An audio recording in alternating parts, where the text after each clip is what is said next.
Fala galerinha, sejam todos bem-vindos aí mais uma vez ao canal. E aí hoje nós vamos trabalhar uma revisão para a N2, tá? Agora, quem não me conhece, meu nome é Leonardo Antunes, sou professor de Direito, e aqui a gente costuma trabalhar resumo das aulas do curso de Direito Civil 2, né, onde nós trabalhamos Direito das Obrigações e Responsabilidade.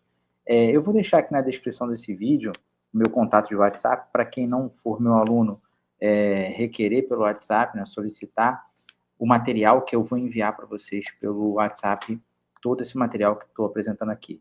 Para vocês que são meus alunos, vocês vão encontrar esse material na plataforma para poder facilitar os seus estudos. Não quero me alongar muito, e a ideia, como nós conversamos em sala de aula, é trazer um resumo bem breve daquilo que nós já conversamos, daquilo que vocês já anotaram, então prestem bastante atenção naquilo que eu vou falar, beleza? Então, eu coloco aqui a tão sonhada revisão. Eu destaco alguns temas importantes para a nossa avaliação. Eu coloco assim, extinção da obrigação, um panorama geral. Então, com base nesses tópicos, nós vamos analisar todo o conteúdo estudado durante o semestre. E desses conteúdos, esses são os tópicos mais importantes para a prova, né? O que significa, quando eu faço aqueles bonecos, a relação entre os bonecos, né? Quando tem um boneco A e tem um boneco B, nós temos uma relação obrigacional de negócio jurídico. E qual é o objetivo dessa relação de negócio jurídico? É o adimplemento. O que se busca numa relação de negócio jurídico é o adimplemento, ou seja, o devedor vai satisfazer a pretensão do credor. Beleza? Isso tudo vocês já sabem, a gente já conversou em sala, já desenhamos bonequinho no quadro. Então, essa é a imagem do boneco que nós temos que ter em mente para poder concluir esse período. Então, eu coloco assim, adimplemento é igual a cumprimento da obrigação e logo vai gerar a extinção da relação obrigacional ou a extinção do vínculo jurídico obrigacional. Repetindo, o adimplemento é igual ao cumprimento da obrigação, que vai levar à extinção do vínculo jurídico obrigacional. Fechou? O que é um pagamento em consignação? Também gera a extinção se for procedente. Nós conversamos em sala de aula de que o pagamento em consignação é quando o devedor busca sair da mora, quando essa mora ela é do credor, e o credor causa a mora do devedor, diante da recusa do recebimento daquilo que lhe é devido. Então, por essa razão, o que o devedor vai fazer? Vai ficar em mora? Não, ele vai buscar o judiciário e vai depositar em juízo aquele valor que é devido ao credor. Ou vai, através de um banco, fazer o seu depósito bancário. Lógico que para poder fazer o depósito bancário tem que se notificar o credor e informar, olha, o credor, estou fazendo um depósito da prestação aqui no banco tal, e por essa razão você pode sacar. Como você não quer receber, eu estou depositando no banco. Isso é permitido, está previsto no Código Civil. E a gente fez aquela brincadeira em sala de aula, né? O que é remissão com 2 S e remissão com C cedilha? No nosso direito civil, nós aplicamos a remissão com 2 S. O que quer dizer remissão com 2 S? É o perdão da dívida, é a extinção da dívida. E quando nós falamos de credores e co-credores, um dos credores pode perdoar a dívida de um dos devedores? Né? Fica essa pergunta. E a gente debateu em sala de aula. Pode perdoar sim, sendo que deve haver a anuência dos demais co-credores.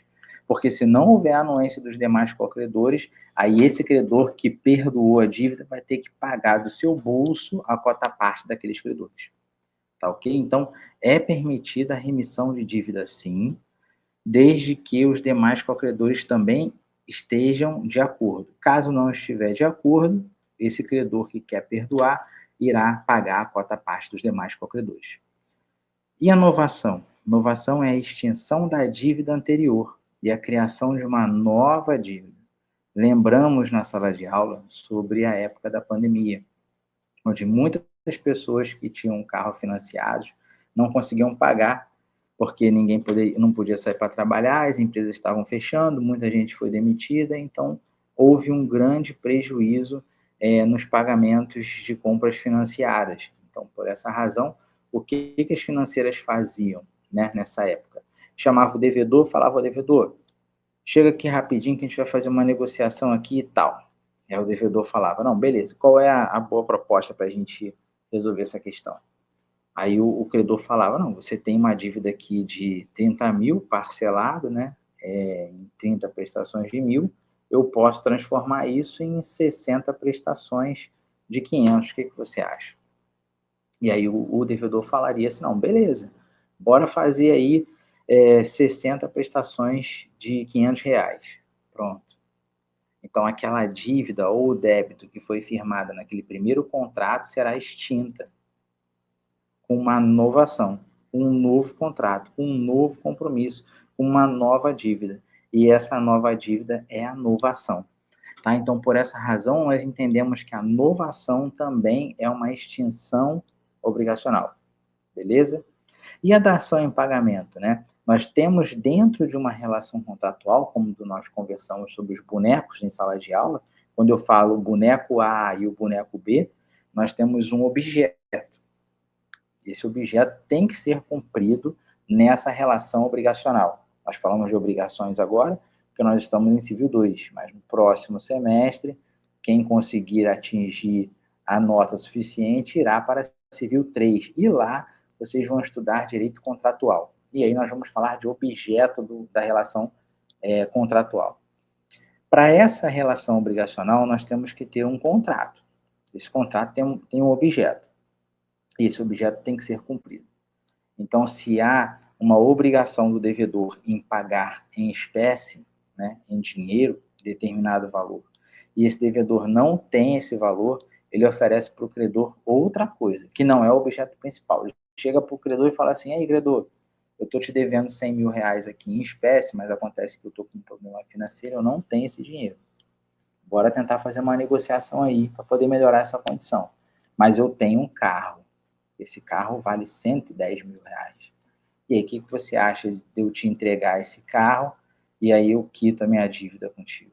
Então, essa entrega do carro, como é um objeto diferente do que está previsto no contrato, se chama dação em pagamento, que é a extinção dessa relação de vínculo jurídico obrigacional pela entrega de um bem diverso daquele contratado ou diverso daquele negociado. Pegaram essa visão aí?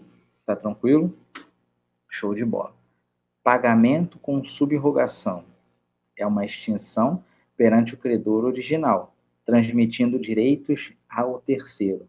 Nós demos exemplos em sala de aula falando de dívida de faculdade, né? Aquele aluno que estuda em faculdade particular, aquele aluno que sempre está pagando em dia, mas de repente acontece um problema financeiro e ele atrasa uma prestação, atrasa a segunda prestação, enfim, ele começa a fazer o pagamento em atraso, gera um débito, e um terceiro interessado chega para ele e fala assim: ô meu amiguinho aluno, deixa eu pagar essa dívida para você aí. Então logo, esse terceiro interessado vai no financeiro da faculdade e efetua o pagamento em nome do devedor. Então, quando acontece esse pagamento em nome do devedor, o que acontece? O devedor se exonera da obrigação de pagar. Essa que é a questão. Porque o terceiro interessado chegou lá e pagou a dívida. Então, esse devedor se exonera da obrigação de pagar para a faculdade, no nosso exemplo da faculdade. Mas, em compensação, a faculdade, que era a real credora, a credora originária, transmite todos os direitos de credor para o terceiro interessado, aquele que efetuou o pagamento da dívida. E aí o terceiro interessado que efetuou o pagamento da dívida se torna o credor daquele aluno. Então ele se subroga na condição de credor. E aquele aluno vai ter que pagar a dívida para esse terceiro interessado, que é o novo credor. Isso se chama pagamento com subrogação. Fechou? Então agora a gente vai fazer um debate mais profundo. Não quero esgotar o tempo, vamos tentar estourar aí 20. Eu sempre falo isso, mas eu sempre passo do tempo. Pagamento em consignação. Como acontece isso, né? Quando o credor recusa o pagamento ou o devedor não sabe a quem pagar. Ou quando o credor desaparece. Procedimento judicial ou procedimento extrajudicial. Eu posso fazer o pagamento em consignação em juízo, como eu posso fazer o pagamento em consignação em banco, depósito bancário. Somente se extingue a obrigação se julgada procedente, correto? Né? A gente conversa muito, eu uso muito esse tipo de ação como estratégia jurídica e também para poder tirar o meu cliente da condição de devedor. Então, se ele é devedor de um plano de saúde, como eu tenho casos concretos no escritório assim, e eu levo os casos concretos para a sala de aula, nós temos uma situação em que a mãe fechou um contrato com um determinado plano de saúde, onde teria que pagar R$ 144,90 por mês, mas acontece que é um plano de coparticipação e a criança, que é o filho da minha cliente, passou por consultas médicas, fez exames e, de repente, 3 meses depois dessas consultas, começam a chegar boletos de pagamento que superam R$ 2.000. Espera aí, o valor principal é R$ 144,90. Se a coparticipação, ela está ciente de que se ela usa, ela vai pagar maior.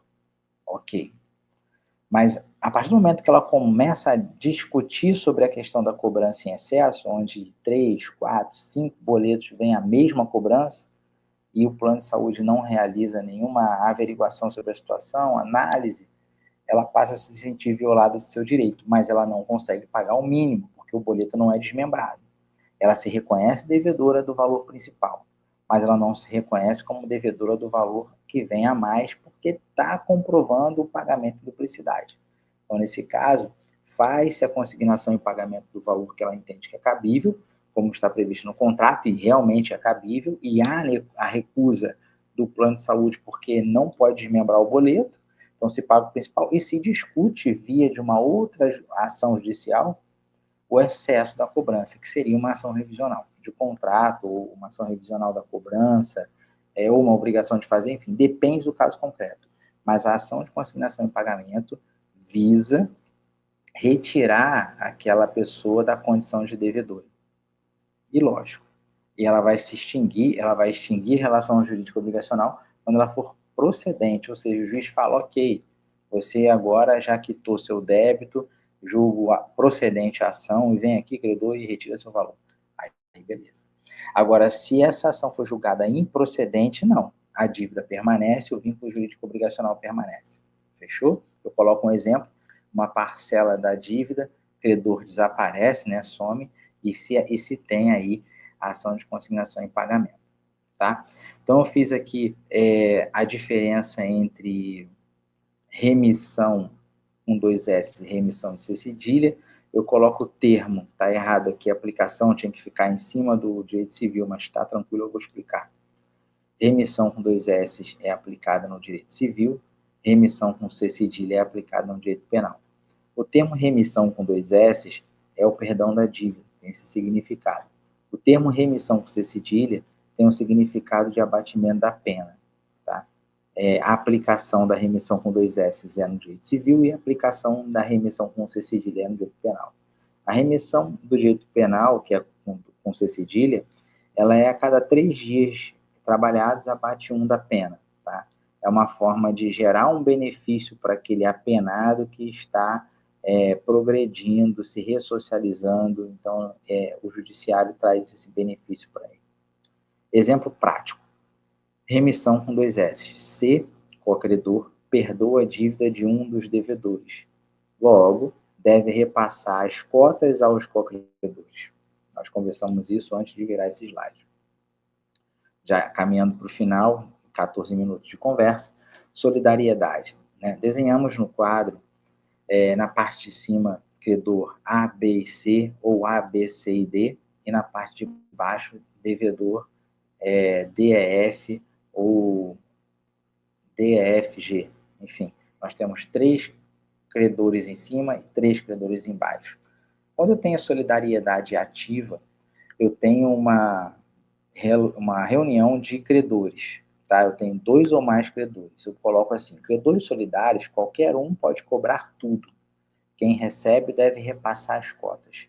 Então, se eu tenho o credor A, o credor B e o credor C, e existe uma dívida de R$ 100.000, o credor C sozinho pode buscar, junto aos devedores, a cobrança da totalidade da dívida. Logo, quando esse credor C recebe 100% do valor pago, ele deve repassar 33,33 para cada credor e reter a sua quota-parte. Isso se chama solidariedade ativa. Quando eu tenho a solidariedade passiva, eu tenho 2 ou mais devedores na mesma relação. Eu coloco assim, devedores solidários, qualquer um pode ser cobrado pelo todo. Quem paga pode buscar regresso dos demais devedores. Como foi o exemplo da solidariedade ativa, só que é o inverso. Então, se eu tenho o devedor D, E e F, todos são solidários. Pode o credor B cobrar a totalidade da dívida do devedor F, por exemplo. Depois que o devedor F paga 100% da dívida, ele pode buscar do devedor E e do devedor D a cobrança de cada uma da sua quota-parte, para assim se ressarcir daquele percentual que ele pagou a maior. Tá? Então, a solidariedade ativa e solidariedade passiva, elas estão relacionadas a uma relação, olha a redundância aí, estão direcionadas a uma relação, melhor falando, interna. Tá? E a relação interna é a relação entre co-credores ou co-devedores. A relação externa é a relação entre credores e devedores, ou devedores e credores. Beleza? Solidariedade numa situação hipotética, eu coloco o C, né? C perdoa a parte de H. C responde aos co-credores. Então, se o C, credor C, perdoa a dívida de H, ele realmente limpa a barra do H, o H sai da relação externa, o H sai da relação externa, não devendo mais nada, se exonera da obrigação, mas em compensação, C, dentro da relação interna, assume a responsabilidade e a cota-parte dos demais co-credores, então C vai ter que desembolsar o valor que H pagaria. Isso significa uma situação hipotética de solidariedade. Tá? O credor C é solidário ao credor A e B. Situação hipotética, regra geral. Aí eu estou falando de local de pagamento, que é muito importante a gente entender isso também, que é um tema que pode cair na sua prova. Situação hipotética, domicílio do autor. Então, se eu tenho uma cláusula contratual onde se está fixado o pagamento no domicílio do devedor, mas acontece que o devedor está sempre, uma vez por mês, viajando fora do estado, e lá nesse local sempre encontra o credor, e lá nesse local ele efetua o pagamento de forma reiterada, todo mês ele faz esse tipo de pagamento, pronto, já está resolvido. Aquele local determinado no contrato deixa de ser o local exigido, e o local onde está sendo efetuado o pagamento é onde prevalece. Então, a forma natural do encontro entre devedor e credor fora da comarca ou fora do local onde está estipulado no contrato prevalece. E aí o local reiterado do pagamento passa a ser o local do pagamento. Modalidade de quitação. Permuta é a troca de obrigações. Dação em pagamento é a entrega de um bem com o pagamento, mas exige a aceitação do credor. Então, nós temos pagamento de algo diverso daquilo que é o objeto. Nós já falamos sobre isso. Pagamento com subrogação. Terceiro paga e assume os direitos de credor originário, como a gente conversou sobre o exemplo do aluno da faculdade. Novação. Extingue a dívida antiga e cria uma nova. Pode haver um novo devedor, então eu posso fazer uma novação com o mesmo devedor, ou uma terceira pessoa interessada pode entrar na situação de devedor e o credor aceitar, o devedor aceitar, então entra um novo devedor e exclui aquele outro que já estava, e aí se chama uma novação com um novo devedor, isso não tem problema. Exemplo prático, refinanciamento de veículo, nova dívida, nova relação contratual. Mora do devedor é o atraso, e quando se tem mora, ou seja, quando se tem atraso, se aplica juros, correção monetária e multa. Quando não há termo contratual, necessário notificar o devedor, mora ex persona. Quando há termo, mora automática, mora ex re. Então, é muito natural num contrato de prestação de serviço ou um contrato obrigacional, existia uma cláusula de descumprimento, uma cláusula penal, que aí se estipula mora, juros, correção monetária e multa. Agora, se não houver essa previsão, tem que haver uma notificação prévia antes de se fazer a execução ou a cobrança, beleza? Como funciona a estrutura da solidariedade? E fiador. Eu falo sempre em sala de aula, não confundam fiador com devedor. Fiador é fiador, devedor, é uma outra responsabilidade. O fiador é uma garantia. O fiador não, o devedor não, ele é devedor de qualquer maneira. Já passamos de 20 minutos, mas nós já vamos encerrar e esse é o último slide para a gente fechar com chave de ouro. Vocês irem preparadíssimos e preparadíssimas para essa última avaliação do semestre Civil 2. Espero não ter falado rápido, espero ter sido claro, e o bom do vídeo é que você pode parar, retroceder e ver em slow motion, e escutar esse conteúdo que para vocês é bastante interessante, não só para o conteúdo jurídico da faculdade, mas também para a sua vida pessoal, que muita coisa nesse sentido acontece no nosso dia a dia, beleza? Então a gente vai fechar aqui mais ou menos em 23, 24 minutos, mas está no tempo, está show de bola. Estrutura da solidariedade. Se eu tenho co-devedores, eu tenho relação interna. Quem paga pode regredir. Se eu tenho co-credores, eu tenho relação interna também. Quem recebe deve repassar. Conseguiram pegar? Co-devedores, relação interna. Quem paga pode regredir. Ou seja, se são 3 devedores, o terceiro devedor paga 100%, ele pode fazer ação de regresso contra o segundo e contra o primeiro devedor. Por isso que eu falo, relação interna, quem paga pode regredir, é a ação de regresso. Co-credor também é uma relação interna, quem recebe deve repassar. Então, se tem A, B e C como credor, o credor C recebe, ele obrigatoriamente tem que repassar a cota do B e tem que repassar a cota do A. Isso se chama relação interna de credores e co-credores. Diferença com o fiador. O fiador não é devedor principal. Tá? Agora, após pagar, tem o direito de regresso e se subroga. Então, se o fiador é o garantidor do aluno que está pagando a faculdade, atrasa a faculdade, aciona o aluno e pode acionar o devedor. Se o devedor pagar a dívida do aluno, ou melhor, o fiador pagar a dívida do aluno, o fiador pode demandar contra o aluno para cobrar o que ele gerou de despesa. E aí esse fiador se subroga na condição de credor, tá? Se subroga na condição de credor porque ele pagou em nome do devedor como garantidor. Fechou? Fechamos aí então. 23. Eu mando para vocês aqui bons estudos. Mando aqui até mais. Espero que essa experiência tenha sido sensacional para vocês. Compartilhar esse momento em sala de aula. Vocês que não me conhecem, mas acompanham o canal, que eu sei que tem gente que é de outro estado, manda mensagem para mim no privado. Eu agradeço aí a atenção. Espero que esse material esteja ajudando a todos vocês, tá? Então ficamos por aqui. Mando um grande abraço e até a próxima.